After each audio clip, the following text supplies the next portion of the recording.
हरे कृष्णा, राधे राधे दोस्तों। आप सभी को तुलसी शालिग्राम विवाह की हार्दिक शुभकामनाएं। कार्तिक मास के शुक्ल पक्ष की देवउठनी एकादशी के दिन भगवान श्री हरि विष्णु योग निद्रा से जागते हैं। यही वह पावन क्षण होता है जब 4 महीनों के रुके हुए मांगलिक कार्य पुनः शुरू होते हैं। शास्त्रों की मान्यता अनुसार देवउठनी एकादशी से लेकर कार्तिक पूर्णिमा तक तुलसी विवाह करने का समान फल प्राप्त होता है, लेकिन इस बार देवउठनी एकादशी 2 दिन की पड़ रही है। अब प्रश्न हो रहा है कि हम देवउठनी एकादशी कब करें, किस दिन देवता को उठाएं, तुलसी विवाह कब संपन्न कराएं। तो देखिए, इस बार कार्तिक शुक्ल एकादशी 1 नवंबर शनिवार सुबह 9:12 से शुरू हो रही है, जिसकी समाप्ति 2 नवंबर रविवार सुबह 7:31 पे होगी।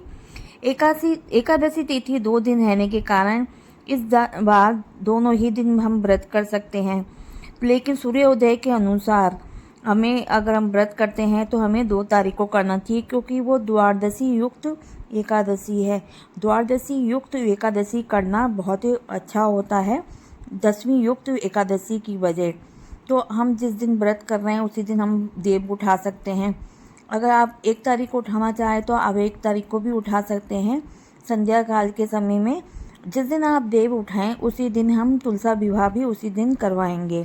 अब हम जानते हैं कि तुलसी विवाह हम किस तरह कराएं, तुलसी जी को क्या क्या चढ़ाएं, और जो हम चीज़ चढ़ाते हैं स्वाग का सामान या कुछ भी, उस चीज़ों को क्या करना चाहिए। तुलसी जी का विवाह कराने के बाद उन्हें घर में रखना चाहिए या घर से विदा करना चाहिए। तो ये पूरी जानकारी हम इस वीडियो के माध्यम से लेंगे। देवउठनी एकादशी के दिन हम तुलसी और शालिग्राम भगवान का विवाह कराया जाता है।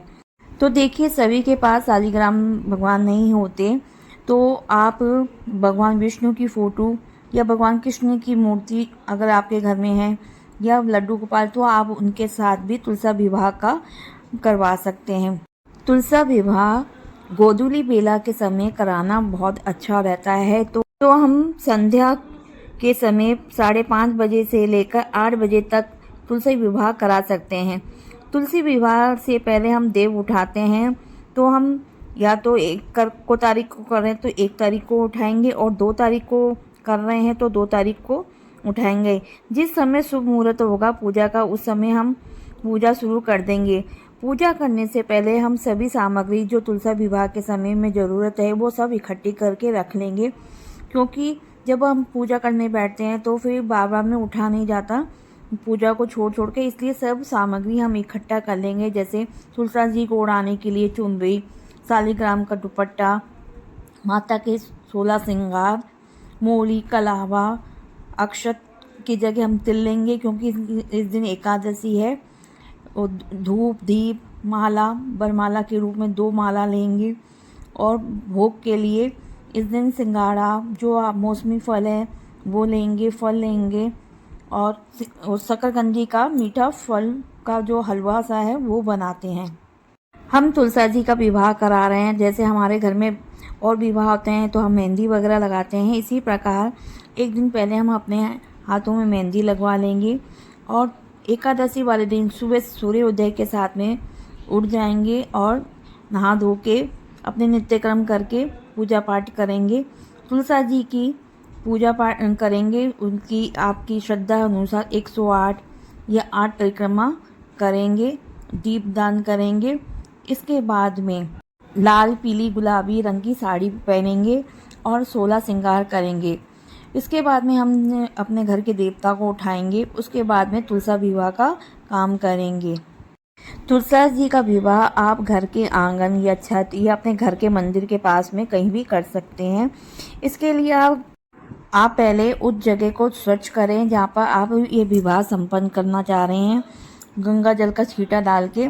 उसके बाद में वहाँ पर रंगोली बनाएं, चाहे वो कलर से बनाएं, या घेरू या चूने से बनाएं, रंगोली बनाएं। उसके बाद में वहाँ एक चौकी बिछा के उस पर लाल या पीले रंग का वस्त्र बिछाएं।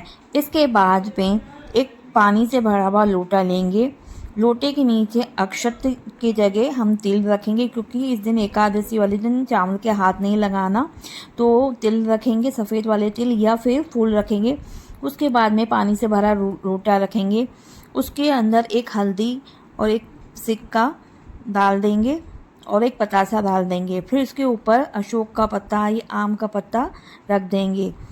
उसके बाद में एक जटा वाला नारियल लेंगे, उसे कलश के ऊपर रख देंगे। उसके बाद उसे जेनू या फिर गमछा सा होता है वो उड़ा देंगे। इसके बाद में कोई भी काम, मांगलिक काम करने से पहले हम गणेश जी महाराज की पूजा करते हैं, तो इसके लिए चौकी पे अक्षत की जगह तिल बिछा के उसके बाद में गणेश जी को विराजमान करेंगे। इसके बाद में हमारे पास में सालीग्राम है, तो सालीग्राम या भगवान कृष्ण की या विष्णु की जिसकी भी स्वरूप जो भी है वो हम वहाँ पर स्थापित करेंगे। उसके बाद तुलसा जी का गमला वहाँ पर रखेंगे। अगर भगवान विष्णु का स्वरूप धातु रूप में है तो हम उनका पंचामृत से अभिषेक जरूर कर लेंगे या उस पर जल के छींटे लगा लेंगे। इसके बाद में हम उन्हें वस्त्र पहनाएंगे। गणेश जी को हम कलावा रूप में वस्त्र देंगे। नारायण जी को हम पीले रंग का वस्त्र पहनाएंगे, यानी सालीग्राम जी को पीले रंग का वस्त्र पहनाएंगे। इसके बाद में तुलसा जी को चुनरी ओढ़ाएंगे। इसके बाद हाथ में एक पुष्प लेंगे, एक सिक्का लेंगे, तिल लेंगे और थोड़ा सा जल लेंगे। अब भगवान का आह्वान करेंगे, हे भगवान श्री हरि, हम माता तुलसी से आपका विवाह संपन्न कराने जा रहे हैं। इस विवाह को आगे आप स्वीकार करें और कोई भूल चूक हुए तो हमें क्षमा कीजिएगा। तो कलश में सभी देवता विराजित हो जाएंगे जहाँ हम तुलसी जी का विवाह किया जा रहा है। इसके साथ ही आप पहले दीप प्रज्वलित करेंगे, उसी के बाद आगे की पूजा शुरू होएगी। दीप जलाने के बाद में सभी को आप चंदन से, हल्दी से, रोली से तिलक करेंगे। हम तिल चढ़ाएंगे। अब माता तुलसा जी की चुनरी से कलावा बांध के भगवान सालीग्राम को जो हमने पीला रंग वस्त्र पहनाया है उससे हम मूली के द्वारा गठबंधन बांधेंगे। इसके बाद में 2 माला लेकर पहले भगवान सालीग्राम से छुआ कर तुलसा जी पे पहनाएंगे, उसके बाद तुलसा जी के छुआ कर सालीग्राम पे पहनाएंगे। इस प्रकार वरमाला का कार्यक्रम करेंगे। उसके बाद में हम माता और सालीग्राम के 7 फेरे करवाएंगे। उसके बाद में सिंदूर दान और मंगलसूत्र माता को पहनाएंगे और उनको जो सुहाग का सामान है वो सब अर्पित करेंगे। इसके बाद कन्यादान के स्वरूप में हल्दी दोनों के लगाएंगे और धूप दीप दिखाएंगे और इत्र वगैरह लगाएंगे और एक छोटा सा हवन भी कर सकते हैं। पहले गणपति के नाम से हम 11 बार वो आह्वान करेंगे। उसके बाद में ओम भगवते वासुदेवा के स्वाहा करते हुए हम हवन कर सकते हैं। इसके बाद भगवान को भोग प्रसाद जी देंगे जो हमने बनाया है। इसके बाद भगवान श्री हरि विष्णु और तुलसा मैया की आरती करेंगे। इस प्रकार हम तुलसा माता और सालीग्राम का विवाह संपन्न करेंगे।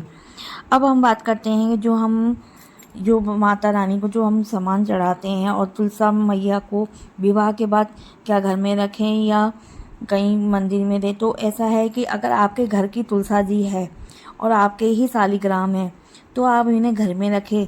अगर आपने मंदिर के सालीग्राम लिए हैं या कोई विष्णु भगवान का स्वरूप लिया है तो मंदिर में ही वो तुलसा जी जाएंगी, क्योंकि तो विवाह के बाद में जहाँ सालीग्राम रहेंगे या जिनसे विष्णु भगवान के जिस स्वरूप से आपने पूजा करवाई है वो जहाँ के हैं तुलसा मैया उन्हीं के साथ में जाएंगी। और बात करते हैं कि जो हमने सामान माता रानी को चढ़ाया है, अगर आपने घर सालीग्राम या विष्णु जी का जो स्वरूप लिया है वो घर के ही हैं तो आप जो सामान चढ़ाया है वो आप खुद ले सकते हैं और अपने घर में किसी भी जो सुहागन स्त्री है उन्हें दे सकते हैं। अगर आपने मंदिर के भगवान को लिया है तो आप ये सामान मंदिर में पंडित जी को दे दीजिए। इस तरह हम तुलसा विवाह संपन्न कराएंगे।